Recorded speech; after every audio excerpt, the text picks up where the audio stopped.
सभी अभिभावक गणों को मेरा प्रणाम व सभी छात्र व छात्राओं को मेरा शुभाशीष। देखिए, आज कक्षा 10वीं के विद्यार्थियों के लिए रसायन विज्ञान की इस कक्षा में हम आप लोगों के लिए लेकर आए हैं आज ऊष्मा अक्षेपी अभिक्रियाओं को, जो कि हम आज पढ़ने वाले हैं। ऊष्मा अक्षेपी अभिक्रियाएं, ऊष्मा शोषी अभिक्रियाएं क्या होती हैं, ये नाम से ही अपने आप को आइडेंटिफाई कर रही हैं। ऊष्मा अक्षेपी मतलब जिसमें ऊष्मा का अक्षेपण होता है, मतलब अभिक्रिया के दौरान ऊष्मा का उत्सर्जन होता है, तो वो ऊष्मा अक्षेपी अभिक्रियाएं कहलाती हैं। अब ऊष्मा शोषी मतलब नाम से ही ये भी अपने आप को आइडेंटिफाई कर रही है, जिसमें अभिक्रिया के दौरान ऊष्मा ली जाती है, ग्रहण की जाती है, वो ऊष्मा शोषी अभिक्रिया कहलाती है। चलिए हम इसको पढ़ते हैं। ऊष्मा अक्षेपी अभिक्रियाएं, इसको हम एक्जोथर्मिक रिएक्शन बोलते हैं। मतलब वे रासायनिक अभिक्रियाएं जिनके फलस्वरूप ऊष्मा उत्सर्जित होती है या मुक्त होती हैं, ऊष्मा अक्षेपी अभिक्रियाएं यानी कि एक्जोथर्मिक रिएक्शंस कहलाती हैं। ऊष्मा अक्षेपी अभिक्रियाओं में ऊष्मा उत्पन्न होती है, अर्थात जो अभिक्रिया के दौरान ऊष्मा निकलती है वो ऊष्मा एटमॉस्फेयर को चली जाती है, एटमॉस्फेयर में मिल जाती है। फॉर एग्जांपल ए क्या कहा, कार्बन को वायु में जलाने पर कार्बन डाइऑक्साइड बनती है तथा ऊष्मा उत्पन्न होती है। ठीक है, क्या करेंगे, कार्बन प्लस O2, ठीक है, कार्बन जो कि सॉलिड होता है, ऑक्सीजन गैस होती है, मिलाते हैं तो CO2 बन जाती है। अभिक्रिया के दौरान साथ में प्लस में ऊष्मा भी निकल रही है। ठीक है, तो प्लस जो यहाँ आता है अभिक्रिया के साथ में, यहाँ अगर प्लस लिखा हुआ होता है तो आप समझ जाएंगे कि ये ऊष्मा अक्षेपी अभिक्रिया है। प्राकृतिक गैस में मुख्य रूप से मीथेन होती है। मीथेन को जलाने पर बहुत अधिक मात्रा में ऊष्मा उत्पन्न होती है। देखिए कैसे, मीथेन को कैसे जलाएंगे, क्या कहा, ये CH4 जो कि गैस होती है प्लस 2O2 ये भी गैस होती है, इज इक्वल टू, यहाँ से तोड़ेंगे तो एक कार्बन अलग हो जाएगा, यानी कि कार्बन प्लस हाइड्रोजन के 4 हैं तो हम इसको 2H2 लिख देते हैं। ठीक है, ऑक्सीजन के 4 हैं, 2 ऑक्सीजन इस पर, 2 ऑक्सीजन इस पर, ये गैस और ये आपका क्या होता है, लिक्विड वाटर होता है, और प्लस इसके साथ में ऊष्मा भी उत्सर्जित होती है। क्लियर, अब आगे चलते हैं। क्या कहा, क्या कहते हैं, सभी दहन यानी कि कंब्यूशन, दहन को कहते हैं कंब्यूशन, जलना, अभिक्रिया ऊष्मा अक्षेपी होती है। हमारे शरीर में श्वसन की क्रिया द्वारा भोजन का दहन भी ऊष्मा अक्षेपी अभिक्रिया है। भोजन का दहन होता है, पाचन होता है, जिससे हमें ऊष्मा प्राप्त होती है। ठीक है, नेक्स्ट एग्जांपल है, ग्लूकोज की इस दहन अभिक्रिया का विशेष नाम श्वसन है। श्वसन में ग्लूकोज कार्बन डाइऑक्साइड तथा जल में ऑक्सीकृत हो जाती है। क्या हो जाती है, कार्बन डाइऑक्साइड और जल में ऑक्सीकृत हो जाती है तथा ऊर्जा उत्पन्न होती है। अतः यह अभिक्रिया ऊष्मा अक्षेपी अभिक्रिया है। क्या है, ऊष्मा अक्षेपी अभिक्रिया है। फॉर एग्जांपल देखिए, ये रिएक्शन है, इसको करने का तरीका भी समझ लेंगे, बड़ा अच्छा तरीका है इसका, आसान भी है। क्या है, हमारा ग्लूकोज का फॉर्मूला होता है C12H12O6, जो कि एक्वस मतलब जलीय विलयन ले लिया इसका, plus 6O2 is equal to, यहाँ से तोड़ेंगे 6 कार्बन अलग निकल जाते हैं, प्लस हाइड्रोजन के 12 हैं, ऑक्सीजन के 6 हैं, तो हम यहाँ से 6 कॉमन ले लेते हैं, 6H2, 6 दूनी 12, 6 कम 6, ऑक्सीजन की 6 दूनी 12, यहाँ पर 6 दूनी 12, ये गैस ये लिक्विड आपको प्राप्त हो जाता है, और प्लस इसके साथ में ऊष्मा उत्सर्जित होती है जो कि एटमॉस्फेयर में चली जाती है, इसलिए हम इनको ऊष्मा अक्षेपी अभिक्रियाओं के उदाहरण में पढ़ते हैं। ठीक है ना, इनका स्टडी करते हैं एक्जियोथर्मिक रिएक्शंस में। अब आता है एंडोथर्मिक रिएक्शन, मतलब जिनमें ऊष्मा का अवशोषण हो रहा है। वे रासायनिक अभिक्रियाएं जिनके फलस्वरूप ऊष्मा अवशोषित होती है, जिनके फलस्वरूप ऊष्मा का क्या होता है, अवशोषण होता है, ग्रहण की जाती है, ऊष्मा शोषी अभिक्रियाएं मतलब एंडोथर्मिक रिएक्शंस कहलाती हैं। अर्थात इन रासायनिक अभिक्रियाओं में अभिकारकों को बाहर से ऊष्मा देनी पड़ती है। बाहर से क्या करते हैं, ऊष्मा देते हैं।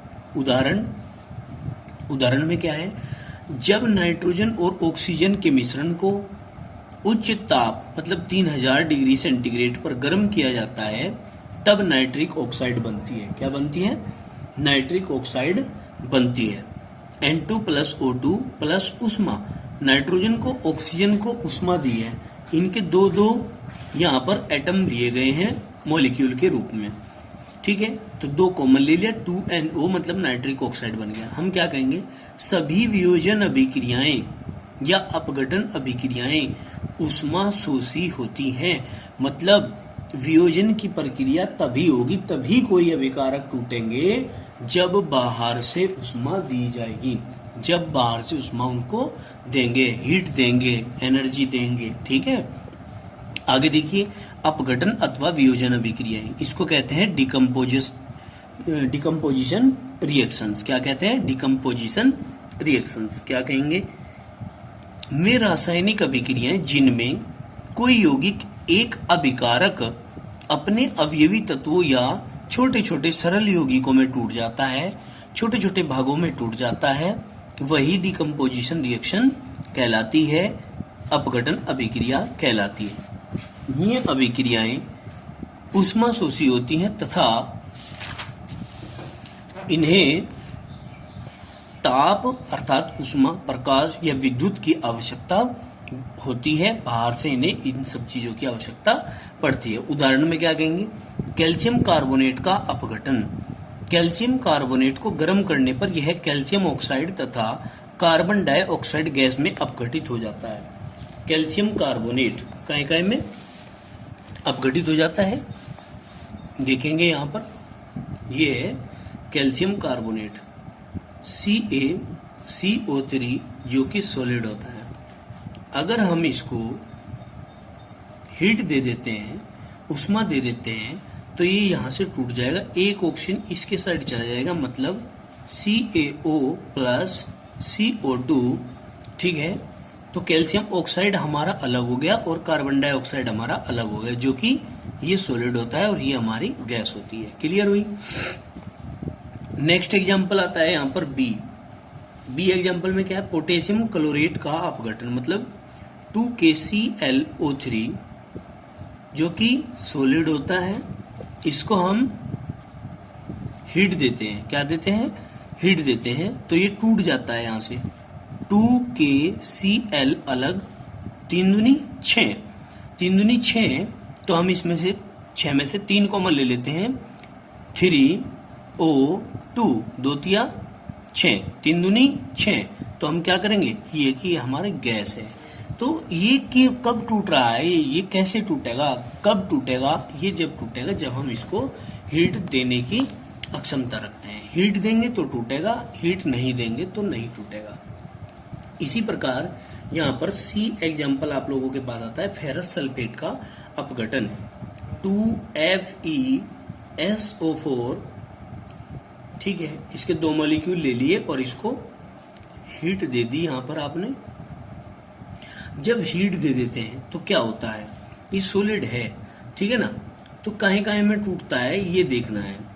देखो यहाँ पर हम छोटा सा पार्ट बना लेते हैं, SO4 के 2 हैं भाई, एक SO4 ये हो गया आपका, एक SO4 ये हो गया, कोई दिक्कत नहीं है।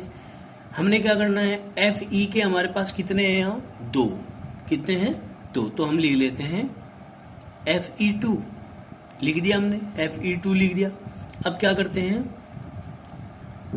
ऑक्सीजन के यहाँ पर कितने हैं, 4 और 4 8 है, कितने हैं 8, 8 में से हमने यहाँ पर 3 ले लिए, 3 ले लिए, क्लियर। यानी कि दो तो ऑक्सीजन यहाँ से दिए हैं, एक ऑक्सीजन यहाँ से दिया है, तभी तो 3 ऑक्सीजन गए यहाँ। अब जब 2 ऑक्सीजन यहाँ SO4 में से जाएंगे तो यहाँ SO2 बचेगा, प्लस एक ऑक्सीजन इस वाले SO4 में से जाएगा तो यहाँ SO3 बचेगा। ठीक है, क्लियर हो गया। ये भी गैस है, ये भी गैस है, ये Fe2O3 ये सॉलिड होता है। क्लियर हो गई बात आप लोगों की। ये भी आपकी उष्मा शोषी अभिक्रिया है। नेक्स्ट डी एग्जाम्पल पर चलते हैं। लेड नाइट्रेट का अपघटन।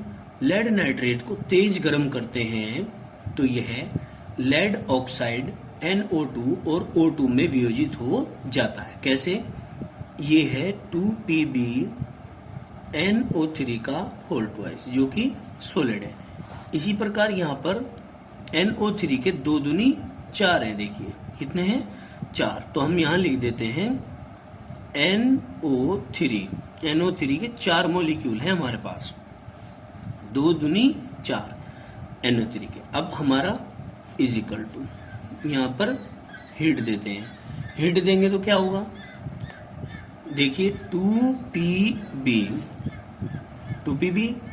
अब यहां से हमने ऑक्सीजन के, देखो यहाँ कितने हैं हमारे पास, 4 तिया 12 में से 2 चले गए, बचे 10 प्लस, ठीक है,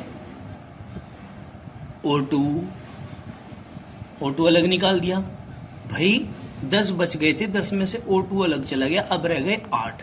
अब 8 रह गए ऑक्सीजन के, नाइट्रोजन के रह गए 4, तो हम 4NO2 लिख सकते हैं। 4 दूनी 8, 4 एकम 4 पूरे हो गए। तो हम ये भी क्या कह रहे हैं कि भाई इसमें भी जो है हीट देनी पड़ रही है अभिक्रिया को कराने के लिए। क्लियर हुई बात? अब ये यहाँ तक का आप लोग समझ गए होंगे। अब हम आगे चलते हैं।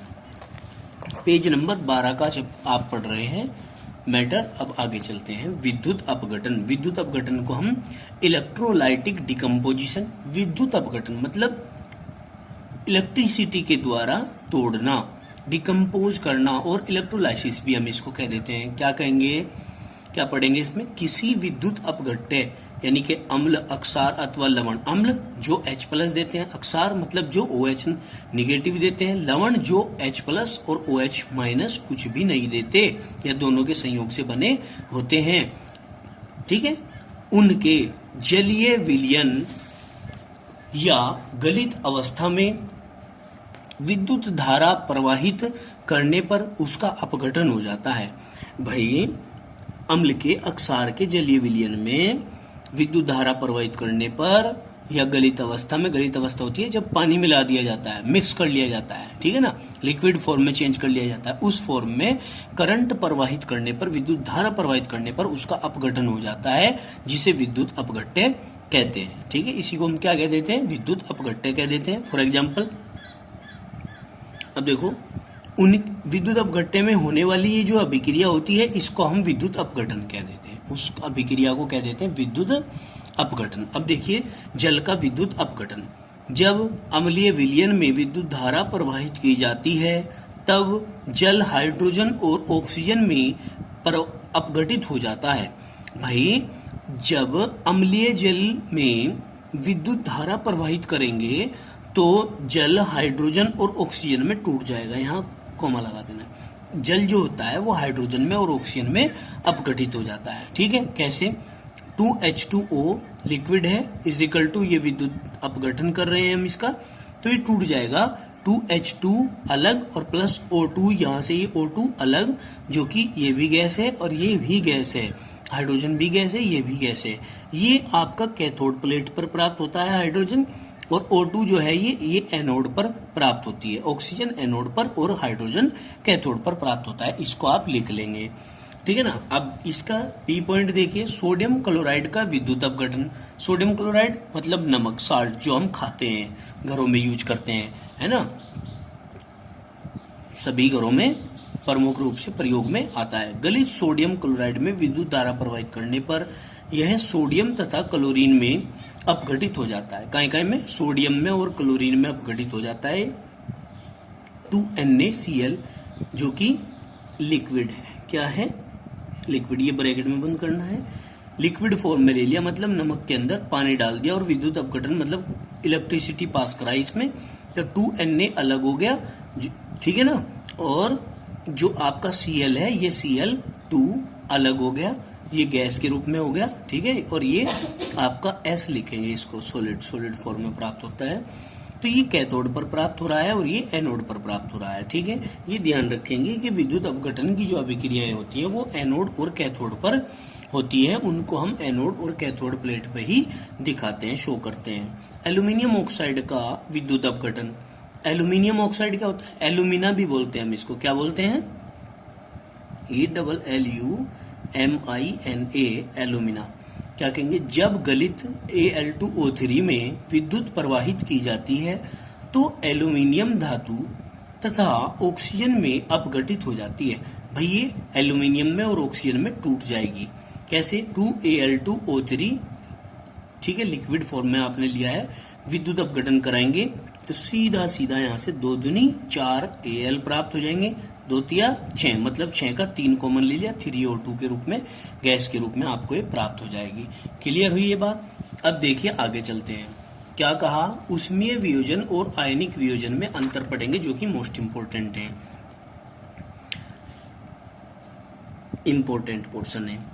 बोर्ड के विद्यार्थी हैं, मैं आप लोगों से आशा करता हूं कि आप लोग खूब मेहनत से अपना कार्य करेंगे, ठीक है ना। देखिए, ऊष्मीय वियोजन ताप बढ़ाने से होता है। आयनिक वियोजन, आयनिक वियोजन पदार्थ को जल में घोलने से होता है, यानी कि आयनन होगा जल में घोलने से, ऊष्मीय वियोजन होगा ताप बढ़ाने से। ऊष्मीय वियोजन ऊष्मा के द्वारा तोड़ना, आयनिक वियोजन आयन बना के तोड़ना, आयन बनेंगे जब जब जल मिलाएंगे, ऊष्मीय वियोजन होगा जब जब ऊष्मा देकर के तोड़ दिया जाएगा कोई पदार्थ। ऊष्मीय वियोजन से प्राप्त उत्पाद के अणु उदासीन होते हैं, इससे जो उत्पाद प्राप्त होता है उसके जो अणु होते हैं वो उदासीन होते हैं, मतलब उन पर कोई प्लस माइनस चार्ज नहीं होता। आयनिक वियोजन से प्राप्त उत्पाद के अणु आवेशित होते हैं, उनके ऊपर मतलब प्लस माइनस चार्ज होता है। क्लियर, आगे चलते हैं, पेज नंबर 14 पर आ गए हैं। हाई स्कूल का कोर्स चूंकि बहुत अच्छा चल रहा है वीडियोज के हक में, हम कहेंगे ऊष्मीय वियोजन से प्राप्त उत्पाद विसरण द्वारा पृथक किए जा सकते हैं। थर्ड पॉइंट में कहा कि विसरण के द्वारा हम इनके उत्पादों को प्राप्त कर सकते हैं, ठीक है। इससे प्राप्त उत्पादों को विद्युत धारा द्वारा पृथक किया जा सकता है, मैंने कहा कि करंट दे के ही पृथक किया जा सकता है। यहाँ का ऊष्मीय वियोजन के लिए माध्यम जल आवश्यक नहीं है, ठीक है ना। ऊष्मीय वियोजन में जल की कोई आवश्यकता नहीं है, ये ऐसा जरूरी नहीं है कि जल ही होगा तभी अभिक्रिया होगी, बिना जल के माध्यम के भी अभिक्रियाएं हो जाती हैं। आयनिक वियोजन में विलायक के रूप में जल का होना अति आवश्यक है, यदि जल नहीं होगा तो आयनन की अभिक्रिया नहीं होगी, ये आप बिल्कुल ध्यान रखेंगे। ये चूंकि समाप्त हो गया है, अब हम आगे चलते हैं प्रकाश रासायनिक अभिक्रियाएं। चूंकि समय नजदीक लग रहा है वीडियो का, देखिए ध्यान से। प्रकाश रासायनिक अभिक्रिया मतलब फोटोकेमिकल रिएक्शंस, मतलब आप नाम से ही इसको समझ गए होंगे कि प्रकाश के द्वारा रासायनिक मतलब रसायनों में अभिक्रियाएं, मतलब होने वाली अभिक्रियाएं, प्रकाश के द्वारा रसायनों में होने वाली अभिक्रियाएं, मतलब प्रकाश मिलते ही केमिकल की रिएक्शंस स्टार्ट हो जाए। क्या कहेंगे, कुछ वियोजन अभिक्रियाएं प्रकाश की ऊर्जा मतलब ऊष्मा द्वारा भी होती हैं, प्रकाश की ऊष्मा द्वारा भी होती हैं। अतः जिन रासायनिक अभिक्रियाओं में प्रकाश ऊर्जा ऊष्मा का अवशोषण होता है, किसका, ऊष्मा का अवशोषण होता है, प्रकाश रासायनिक अभिक्रियाएं कहलाती हैं। क्या कहलाती हैं, प्रकाश रासायनिक अभिक्रियाएं कहलाती हैं। प्रकाश रासायनिक अभिक्रिया में सूर्य का प्रकाश या बल्ब का प्रकाश हो सकता है। भाई प्रकाश रासायनिक अभिक्रियाओं में क्या हो सकता है, सूर्य का प्रकाश भी हो सकता है और बल्ब का प्रकाश भी हो सकता है। प्रकाश संश्लेषण क्या है, मोस्ट इंपोर्टेंट पॉइंट है ये आपका, हाई स्कूल के बेस के आधार पर बता रहे हैं। हरे पौधे सूर्य के प्रकाश की उपस्थिति में जल व CO2 की सहायता से कार्बोहाइड्रेट का निर्माण करते हैं। किसकी, जल और CO2 की सहायता से किसका निर्माण करते हैं, कार्बोहाइड्रेट्स का निर्माण करते हैं, ठीक है ना। देखिए दोबारा से इसको अच्छे तरीके से देख लेंगे, क्या कहा है भाई, ध्यान से समझेंगे। 6CO2 plus 6H2O is equal to क्या, सूर्य का प्रकाश मतलब 6 कार्बन डाइऑक्साइड 6 वाटर के मॉलिक्यूल लेने हैं, ठीक है ना। अब आप क्या करेंगे, अब आप इसमें से ये पोर्शन अलग निकाल लिए, मतलब 6O2, 6 दूनी 12 है ना, 6O2 अलग निकाल दीजिए, निकल गए। अब क्या क्या बचा आप लोगों के पास, कार्बन के कितने बचे 6, तो हम लिखेंगे C6, हाइड्रोजन की 6 दूनी 12, हाइड्रोजन के 12 हो गए, ऑक्सीजन के 6 कम 6 यानी कि O6। ये क्या बन गया आपका, ये बन गया आपका ग्लूकोज, ये बन गई आपकी ऑक्सीजन। तो ये इनको अभिक्रियाओं को करने का तरीका है, ठीक है। क्लोरोफिल, पौधों के अंदर क्लोरोफिल मतलब पर्णहरिम की उपस्थिति में भी अभिक्रियाएं हो जाती हैं, ठीक है। इसी का ही एक नेक्स्ट एग्जांपल हम पढ़ने जा रहे हैं, पेज नंबर 14 चूंकि फिनिश होने जा रहा है। इसमें पढ़ रहे हैं H2 तथा Cl2 की क्रिया द्वारा HCl का बनना। भाई अगर हाइड्रोजन और क्लोरीन की हम क्रिया कर देंगे तो प्रकाश की उपस्थिति में हाइड्रोजन क्लोराइड बन जाएगा। कैसे बन जाएगा, देखिए ये सेकंड एग्जांपल है, ये फर्स्ट एग्जांपल था। क्या कहेंगे, H2 तथा Cl2 यानी कि H2 plus Cl2 is equal to, यहाँ पर क्या लिखेंगे, सनलाइट मतलब सूर्य का प्रकाश, दो कॉमन ले लीजिए, 2HCl। ध्यान रहे ये नियम भी है रासायनिक अभिक्रियाओं में, जो धनात्मक पार्ट होता है उसको पहले लिखते हैं, जो ऋणात्मक पार्ट होता है उसको बाद में लिखते हैं, ठीक है। चलिए क्योंकि पेज नंबर 14 तक हम फिनिश कर चुके हैं, अब नेक्स्ट वीडियोज में आपको मिलेंगे पेज नंबर 15 के साथ, ठीक है ना। आप लोगों के लिए एक मुख्य सूचना है, आप लोगों की बुक्स के लिए अप्लाई कर दिया गया है, जल्द ही 2-4 दिन में आप लोगों की बुक्स आपके इंस्टीट्यूट में आ जाएंगी, जहां से आप लोग अपनी बुक्स अवेलेबल करा सकते हैं, ठीक है। जिन विद्यार्थियों को अपने से पहले पास कर चुके भैया बहनों की बुक्स मिल जाती हैं, वो उनसे लेकर अपनी बुक्स की पूर्ति कर सकते हैं। जिनको नहीं मिल पाती हैं वो अपना फोन करके इंस्टीट्यूट में हमसे आकर के मिल लेंगे और अपनी बुक्स ले लेंगे। धन्यवाद।